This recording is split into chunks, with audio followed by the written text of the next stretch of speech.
آپ جیسی تربیت کر سکتی ہیں اپنی اولاد کی، باپ نہیں کر سکتا۔ بڑے سے بڑا قابل باپ بھی اپنی بچوں کے کردار پر وہ اثر نہیں چھوڑتا جو ماں چھوڑتی ہے۔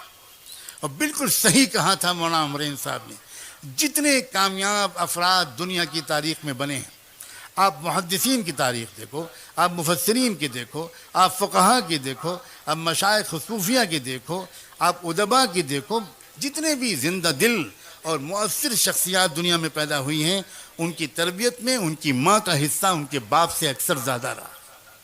ایک مثال پیش کرتا ہوں، یہاں جتنے حضرات بیٹھے ہیں اسٹیج پر، یہ ایک شخصیت کی محبت میں 100% متفق ہیں، اور وہ نام ہے شیخ المشائخ سید الاولیاء بایزید بسطامی رحمۃ اللہ علیہ۔ عجیب شخصیت گزری ہے بایزید بسطامی کی۔ کوئی حدیث کی اور تصوف کے کوئی سلسلہ بایزید بسطامی کو نظر انداز کر کے رحمت دو عالم صلی اللہ علیہ وآلہ وسلم کے دور تک نہیں پہنچتا۔ عجیب خصوصیت حاصل ہے۔ یہ بایزید بسطامی کو اس مقام تک پہنچایا کس نے تھا؟ ان کی بیوہ ماں نے۔ وہ ماں جو بیوہ ہو گئی تھی جب یہ بچے چھوٹے سے تھا، یہ بایزید چھوٹے سے تھے، اس وقت وہ بیوہ ہو گئی تھی، اور وہ اپنا اور اپنے یتیم بچے کا پیٹ پالنے کے لیے لوگوں کے گھروں میں کام کاج کرتی تھی۔ وہ عظیم خاتون جب بچہ بڑا ہو گیا، گلیوں میں کھیلنے لگا، تو ان کی ماں کو یہ ڈر لگا کہ کہیں بچہ بگڑ نہ جائے الٹے سیدھے بچوں کے ساتھ کھیلنے اٹھنے بیٹھنے کی وجہ سے۔ پتہ لگایا اس ماں نے کہ میں کیا کروں، میری تمنا اور میرے مرحوم شوہر کی یہی تمنا تھی کہ میرا بیٹا ولی کامل بنے، عالم ربانی بنے۔ چنانچہ لوگوں نے بتایا کہ فلاں ایک شیخ ہیں، ایک بہت ہی صالح مربی ہیں، وہ فلاں مسجد میں ایک مدرسہ چلاتے ہیں، وہاں کچھ بچے ان کے ساتھ رہتے ہیں۔ اب تک کا تجربہ ہے کہ جو بچہ وہاں رہا ہے بہت نیک بن گیا۔ وہ بیچاری بیوہ عورت اپنے یتیم بچے کو لے کر پتہ پوچھتے پوچھتے ان شیخ کے پاس پہنچی، سلام کیا، اپنا تعارف کرایا، حضرت میں غریب بیوہ عورت ہوں، یہ میرا یتیم بچہ ہے، میرے مرحوم شوہر کی بھی یہ تمنا تھی اور میری بھی کہ یہ اچھا عالم بن جائے، پوچھتے پوچھتے آپ کے پاس حاضر ہوئی ہوں، اس کو اپنے قدموں میں جگہ دے دیجئے، رکھ لیجئے، اور اس کو عالم اللہ والا بنا دیجئے۔ بہت متاثر ہوئے وہ شیخ، کہا بہت اچھا، چھوڑ جاؤ، میں اپنی سی پوری کوشش کروں گا۔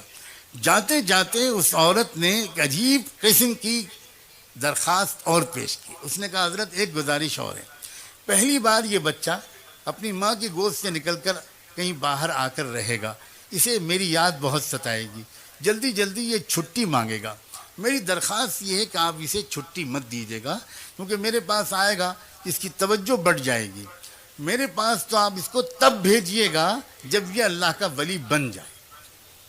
انہیں بہت حیرت ہوئی کہ عجیب اللہ کی بندی ہے، بہت قدر آئی۔ انہوں نے کہا کہ بہن تم نے بہت بڑی بات کہی ہے، جاؤ دعا سے میری مدد کرنا، میں اپنی طرف سے پوری کوشش کروں گا۔ وہ چلی گئیں، وہ بچہ پڑھنے میں لگ گیا، کچھ مہینے گزرے، جب برداشت سے باہر ہو گیا تو اس بچے نے اپنے استاد سے درخواست کی کہ حضرت بہت دن ہو گئے، مجھے اپنی امی کی بہت یاد آ رہی ہے، مجھے ایک دن کی چھٹی دے دیجیے، ایک دن کی، میں وعدہ کرتا ہوں کل واپس آ جاؤں گا۔ وہ استاد پریشان ہوئے، اگر وہ اجازت دیتے ہیں تو ماں سے کیا ہوا وعدہ ٹوٹتا ہے، اگر وہ منع کرتے ہیں تو یتیم معصوم بچے کا دل ٹوٹتا ہے، کریں تو کیا کریں۔ سوچنے لگے، اللہ کی طرف متوجہ ہو کر مانگا کہ اللہ میں کیا کروں، میں کیا جواب دوں اس بچے کی درخواست کا۔ اللہ تعالیٰ نے ان کے دل و دماغ میں خیال ڈالا، انہوں نے کہا بیٹا ایک کام کرو، میں تم کو سبق دیتا ہوں، تم شام تک وہ سبق یاد کر کے مجھے پورا سنا دو گے تو میں تم کو چھٹی دے دوں گا۔ بچہ خوش ہو گیا، اس نے سبق لیا، وہ اندر گیا اور اس نے جا کر جو اوراق پلٹے تو وہ سمجھ گیا کہ اتنا سبق تو شام تک یاد کرنا ناممکن ہے، استاد نے جان بوجھ کے اتنا سبق دیا تھا۔ اب وہ بہت پریشان ہوا، واپس جاؤں استاد کے پاس جاؤں، ان سے کہوں کہ سبق کم کر دیجئے، آپ نے زیادہ دے دیا، پھر سوچا یہ بے ادبی ہوگی، تو پھر اس نے ایک اور بات سوچی، اس نے کہا میں بچپن سے ماں بھی مجھے یہی کہتی تھی، بہت غور سے سننا یہ بات، بچپن سے مجھے ماں بھی یہ کہتی تھی کہ اللہ سب کچھ کر سکتا ہے، اور استاد بھی روز یہی کہتے ہیں۔ آج میں اس کا تجربہ کرتا ہوں، کتاب الگ رکھی، 2 رکعت نماز پڑھی اور ننھے منھے ہاتھ اٹھا کر اللہ سے مانگنا شروع کیا کہ اللہ، بچپن سے ماں یہی کہتی تھی، استاد بھی روز یہی کہتے ہیں، آپ سب کر سکتے ہیں، آج آپ اپنی قدرت مجھ یتیم بچے کی مدد کر کے دکھا دیجئے، یہ سبق شام تک یاد کروا دیجئے۔ اس کے بعد دعا کر کے یاد کرنے میں لگ گیا، شام ہوئی تو استاد کے پاس آیا، کہا استاد جی سبق سن لیجئے۔ استاد کو یقین تھا کہ سبق تو پورا یاد ہو ہی نہیں سکتا۔ استاد نے کہا سناؤ بیٹا۔ اب جو بچے نے سنایا تو استاد حیران رہ گئے، نہ کہیں بھولا نہ کہیں اٹکا، پورا سبق سنا دیا۔ استاد سمجھ گیا کہ اس بچے کے ساتھ اللہ کا معاملہ، اس کی ماں کی دعاؤں کے طفیل کچھ اور ہے۔ استاد نے کہا بہت اچھا بیٹا، جاؤ وعدہ یاد رکھنا، کل آ جانا۔ بچہ چلا گیا، استاد کے ہاتھ چومے، دعائیں لیوں، چلا گیا۔ راستے پر اچھلتا کودتا، گیت گاتا، گانے گاتا، بہت ہی خوش خرم گیا۔ گھر گیا تو گھر کا دروازہ بند تھا۔ دروازے پہ آواز دی، 1 بار آواز دی، کوئی جواب نہیں آیا۔ 2 بار پکارا، کوئی جواب نہیں آیا۔ تیسری بار پھر پکار کر کہا امی دروازہ کھولیے، تو اندر سے جواب آئی، یہ کون ہے دروازے پر؟ تو باہر سے بچے نے کہا کہ امی میں آپ کا بایزید ہوں، دروازہ کھولیے۔ تو ماں نے کہا کہ کون بایزید؟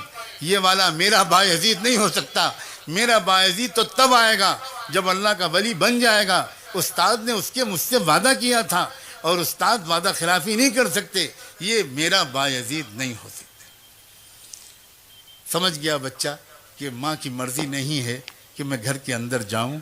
وہیں کھڑے بہت دیر تک روتا رہا۔ اس کے بعد روتے ہوئے مدرسے واپس آ گیا۔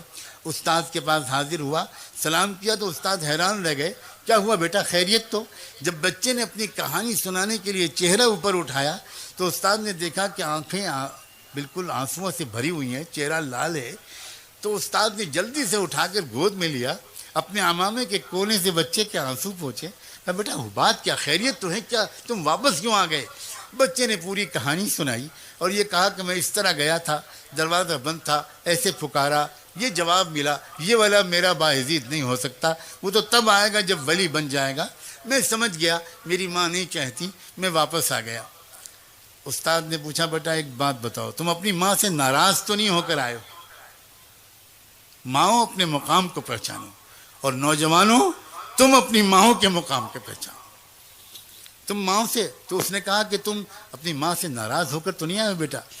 اس نے کہا کہ حضرت دل ٹوٹا بہت ہے اور آنکھیں بہی بہت ہیں، لیکن میں ناراض نہیں ہوں، میں سمجھ گیا کہ وہ میرا بھلا چاہتی ہیں۔ اب استاد میں چاہے جتنی ضد کروں آپ مجھے چھٹی مت دیجیے گا۔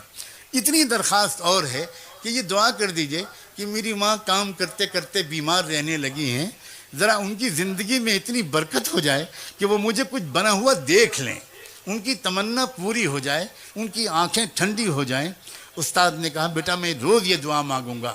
میں قصہ مختصر کرتے ہوئے یہ بات کہتا ہوں، اور خاص طور پر ماؤں سے کہتا ہوں کہ 16 سال تک وہ بچہ اپنی ماں کے پاس نہیں گیا۔ اس کے بعد پھر کیا ہوا؟ اللہ اکبر و کبیرہ۔ ایک رات تھی، تہجد کے وقت، تہجد کی نماز پڑھ کے وہ استاد ذرا آرام کرنے کے لیے لیٹے تو ان کو زیارت ہوئی رحمت دو عالم صلی اللہ علیہ وآلہ وسلم کی، اور آپ نے اپن شیخ سے اس رویائے صالحہ میں، اس بابرکت سچے خواب میں یہ فرمایا کہ دیکھو وہ جو جنید ہے، وہ جو باعزید ہے، نوجوان تمہارے یہاں، اس کی تربیت مکمل ہو گئی اور اس کو ولایت کبریٰ کا جھنڈا دے دیا گیا۔ اب تم اس کو جاؤ بشارت دو اور اس کو رخصت کرو۔ جلدی سے وہ اٹھے، انہوں نے وضو کیا اور اندر گئے تو دیکھا کہ باعزید وہ نوجوان وہ تہجد کی نماز پڑھ رہا تھا، انتظار میں وہ پیچھے بیٹھ گئے۔ جب اس نے سلام پھیرا تو پکار کر کہا کہ باعزید ادھر آؤ۔ سینے سے لگایا، پیشانی کو چوما، اپنا عمامہ اس کے سر پر رکھ دیا، کہا تمہاری تربیت مکمل ہو گئی، تمہاری ماں کی دعائیں وہ قربانی قبول ہو گئی، اب جاؤ، اب تم کو یہاں نہیں رہنا، اس کی ضرورت نہیں ہے۔ نوجوان نے پھر ایک بار اپنے استاد کے قدم بوسی کی، ان کے بوسے لیے، دعاؤں کی درخواست کی اور روانہ ہو گیا گھر۔ آج بھی دروازہ بند تھا، لیکن آج ہوا یہ کہ جب اس نے آواز دی تو پہلی آواز پر ماں نے دوڑ کر دروازہ کھولا اور دیکھا کہ سامنے وہ نوجوان تقوی کا، سنت و شریعت کا نور پیشانی سے چھلکتا ہوا. پوچھا بیٹا آ گیا میرا لال؟ وہ جلدی سے گر پڑا ماں کے قدموں پر. ماں نے اس کو اٹھایا، کلیجے سے لگایا، بستر پر لا کے بٹھایا، کہا کہ بیٹا بیٹھو، میں ابھی گرم دودھ تم کو لا کے پلاتی ہوں، پھر کھانا کھلاؤں گی تم کو، آؤ، کب سے میں انتظار کر رہی تھی. لیکن بیٹا میں پہلے شکر کی 2 رکعت نماز پڑھ لوں. پھٹا پرانا بوریا بچھایا، 2 رکعت نماز شکر پڑھی اور کہا اللہ میں اسی دن کے لیے آپ سے جینے کی توفیق مانگتی تھی کہ زندہ رکھیے گا تاکہ میں دیکھ سکوں اپنے بیٹے کو. اب آپ جب چاہیں ایمان کے ساتھ مجھے بلا لے، اب مجھے جینے کی کوئی تمنا نہیں. یہ ہوا کرتی تھی عورت. جب ایسی عورتیں ہوتی تھیں تو اولادیں ہوتی تھیں. پھر ابو حنیفہ و غزالی، بخاری، ایسی عورتیں ہوتی تھیں تو باعزید بسطامی پیدا ہوتے تھے. ایسی عورتیں ہوتی تھیں تو پھر صلاح الدین ایوبی پیدا ہوتے تھے. اور میں کس کس کا نام لوں؟ ہم سب بگڑ گئے ہیں. میں اپنی صرف عورتوں کا شکوہ کروں گا تو میں بالکل زیادتی کروں گا. ہم تو صرف اتنا چاہتے ہیں کہ کتنا اچھا ہو کہ آج کی اس رات میں توبہ کر کے زندگی کو پلٹ ڈالیں. نوجوان بھی، مرد بھی، عورتیں بھی، بہویں بھی، بیٹیاں بھی، نئی نویلی دلہنیں بھی، بوڑھے بھی، صحافی بھی، تاجر بھی، علماء بھی، طلباء بھی، مدرسین بھی، پروفیشنلز بھی، ایجوکیٹڈ کلاس بھی، انٹلیکچوئلز بھی، سب یہ محسوس کریں کہ یقیناً ہم سے غلطیاں ہوئی ہیں جس کی وجہ سے آج ہم کو یہ دن دیکھنے پڑ رہے ہیں، اور ان غلطیوں کو ہم بدلنا شروع